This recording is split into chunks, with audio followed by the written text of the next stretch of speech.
오늘 우리에게 주시는 하나님의 말씀은 열왕기상 2장 36절에서 46절까지 말씀입니다. 36절 왕이 사람을 보내어 시므이를 불러서 이르되 너는 예루살렘에서 너를 위하여 집을 짓고 거기서 살고 어디든지 나가지 말라. 너는 분명히 알라. 네가 나가서 기드론 시내를 건너는 날에는 반드시 죽임을 당하리니 네 피가 네 머리로 돌아가리라. 시므이가 왕께 대답하되 이 말씀이 좋사오니 내 주 왕의 말씀대로 종이 그리하겠나이다 하고 이에 날이 오래도록 예루살렘에 머무니라. 3년 후에 시므의 두 종이 가드 왕 마가의 아들 아기스에게로 도망하여 간지라. 어떤 사람이 시므에게 말하여 이르되 당신의 종이 가드에 있나이다. 시므이가 그 종을 찾으려고 일어나 그의 나귀의 안장을 지우고 가드로 가서 아기스에게로 나아가 그의 종을 가드에서 데려왔더니. 아멘. 시므이는 다윗이 압살롬의 반역으로 피난 갈 때 다윗을 저주하며 돌을 던졌던 자입니다. 시므이는 사울 왕의 최측근으로 다윗으로 인해 사울이 몰락했다는 터무니없는 소문을 퍼뜨렸던 자입니다. 이른 시므이를 다윗은 용서했지만 다윗이 죽을 때 솔로몬에게 시므이는 정적이니 평안히 죽게 두지 말라고 합니다. 이에 솔로몬은 시므이를 불러서 절대 예루살렘을 떠나지 말라고 경고합니다. 예루살렘을 떠나게 되는 날은 반드시 죽게 될 것이라고 말합니다.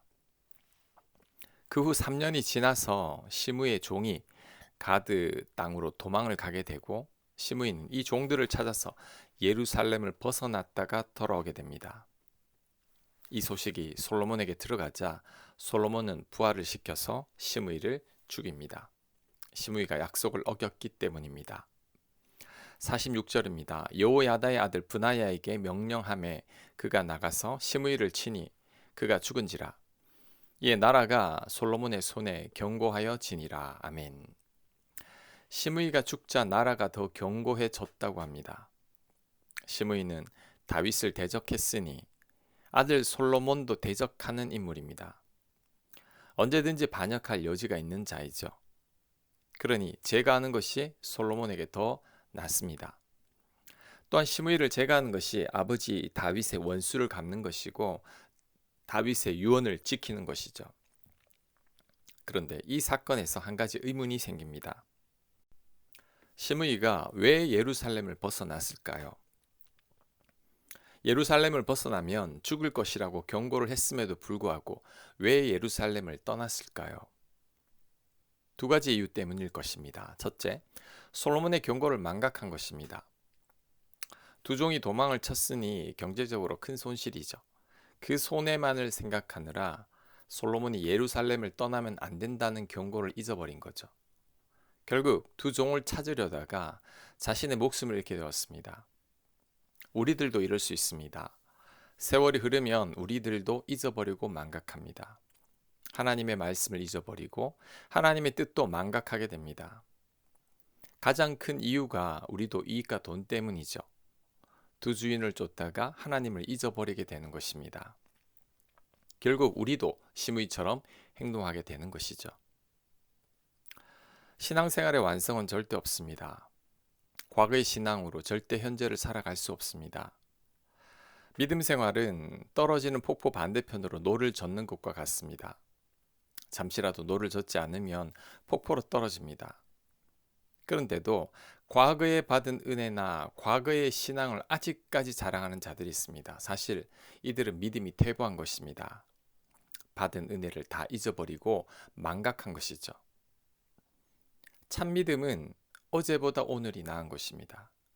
한 달 전보다 지금의 신앙이 나아야 하고 1년 전보다 지금 내 신앙이 더 좋아야 합니다. 내년은 지금보다 내 신앙이 더 좋아져야 합니다.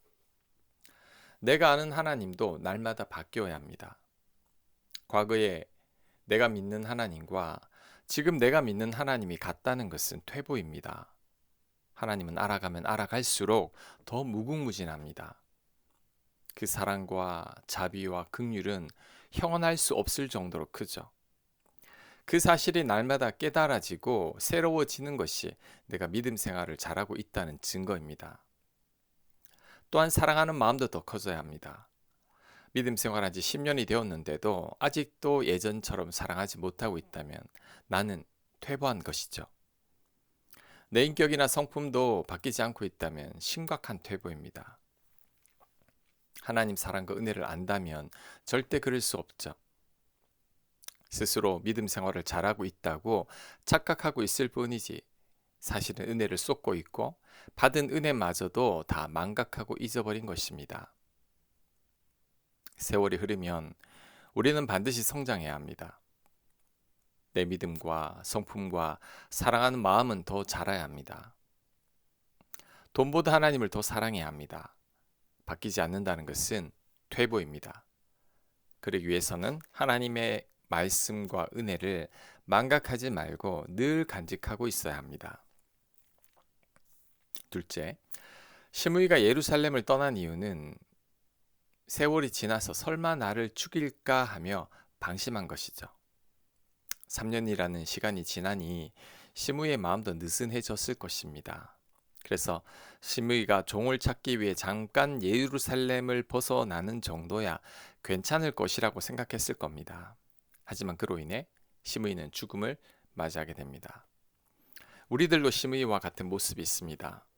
신앙생활을 오래 하다 보면 나도 모르게 느슨해집니다. 세상과 적당히 타협하고 부분적인 순종을 하게 됩니다. 하나님 말씀도 내가 지킬 수 있는 것만 지킵니다. 하지만 그로 인해 시므이처럼 된다는 것을 명심해야 합니다.